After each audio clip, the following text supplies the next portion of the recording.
Marc chapitre 4. Jésus se mit de nouveau à enseigner au bord de la mer. Une si grande foule s'assembla auprès de lui, qu'il monta et s'assit dans la barque, sur la mer, et toute la foule était à terre le long du rivage. Et il leur enseignait beaucoup de choses en paraboles, et il leur disait dans son enseignement, « Écoutez, le semeur sortit pour semer, et comme il semait, des grains tombèrent le long du chemin, et les oiseaux vinrent et les mangèrent. D'autres tombèrent sur un sol pierreux, où il n'avait pas beaucoup de terre. Ils levèrent aussitôt, parce que la terre était peu profonde. Mais le soleil s'étant levé, la plante, frappée de ses feux et n'ayant point de racines, sécha. D'autres grains tombèrent parmi les épines, et les épines montèrent et les étouffèrent, et ils ne donnèrent point de fruits. D'autres tombèrent dans la bonne terre.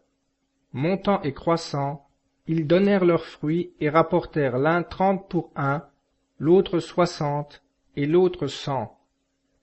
Et il ajouta, que celui qui a des oreilles entende bien. Lorsqu'il se trouva seul, ceux qui l'entouraient, avec les 12, l'interrogèrent sur la parabole.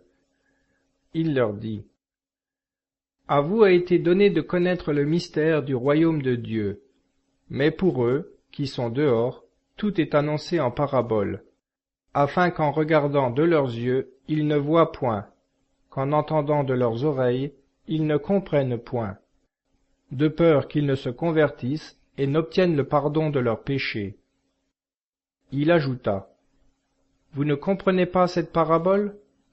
Comment donc entendrez-vous toutes les paraboles? Le semeur sème la parole. Ceux qui sont sur le chemin, ce sont les hommes en qui on sème la parole. Et ils ne l'ont pas plutôt entendu que Satan vient et enlève la parole semée dans leur cœur. Pareillement, ceux qui reçoivent la semence en un sol pierreux, ce sont ceux qui, dès qu'ils entendent la parole, la reçoivent avec joie. Mais il n'y a pas en eux de racines, ils sont inconstants. Que survienne la tribulation ou la persécution à cause de la parole, ils succombent aussitôt. Ceux qui reçoivent la semence dans les épines, ce sont ceux qui écoutent la parole. Mais les sollicitudes du monde, et la séduction des richesses, et les autres convoitises entrant dans leur cœur, étouffent la parole, et elle ne porte point de fruits. Enfin ceux où la semence tombe en bonne terre, ce sont ceux qui entendent la parole et la reçoivent, et produisent du fruit, 30, 60 et 100 pour un. Il leur dit encore, « Apporte-t-on la lampe pour la mettre sous le boisseau ou sous le lit? N'est-ce pas pour la mettre sur le chandelier? Car il n'y a rien de caché qui ne doive être révélé, rien ne se fait en secret qui ne doive venir au jour. Si quelqu'un a des oreilles, qu'il entende bien. » Et il ajouta, « Prenez garde à ce que vous entendez. Selon la mesure avec laquelle vous aurez mesuré, on vous mesurera, et on y ajoutera encore pour vous. Car on donnera à celui qui a déjà, et à celui qui n'a pas, même ce qu'il a lui sera ôté. »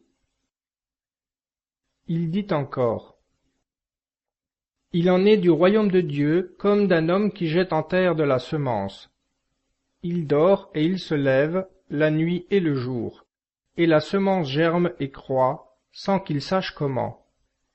Car la terre produit d'elle-même du fruit, d'abord de l'herbe, puis un épi, et l'épi ensuite s'emplit de froment. Et quand le fruit est mûr, aussitôt on y met la faucille, parce que c'est le temps de la moisson. » Il dit encore, « À quoi comparerons-nous le royaume de Dieu? Ou par quelle parabole le représenterons-nous? Il est semblable à un grain de sénévé, qui, lorsqu'on le sème en terre, est la plus petite de toutes les semences qu'il y ait sur la terre. Et lorsqu'on l'a semé, il monte et devient plus grand que toutes les plantes potagères, et il étend si loin ses rameaux que les oiseaux du ciel peuvent s'abriter sous son ombre. Il les enseignait ainsi par diverses paraboles, selon qu'ils étaient capables de l'entendre. Il ne leur parlait point sans paraboles, mais, en particulier, il expliquait tout à ses disciples.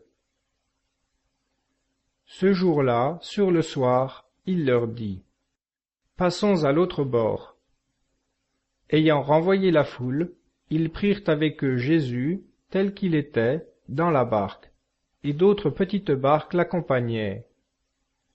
Alors il s'éleva un tourbillon de vent impétueux qui poussait les flots contre la barque, de sorte que déjà elle s'emplissait d'eau. Lui cependant était à la poupe, dormant sur le coussin. Ils le réveillèrent et lui dirent : « Maître, n'avez-vous point de souci que nous périssions ? » Jésus, étant réveillé, tensa le vent, et dit à la mer : « Tais-toi, calme-toi. » Et le vent s'apaisa, et il se fit un grand calme. Et il leur dit : « Pourquoi êtes-vous effrayés ?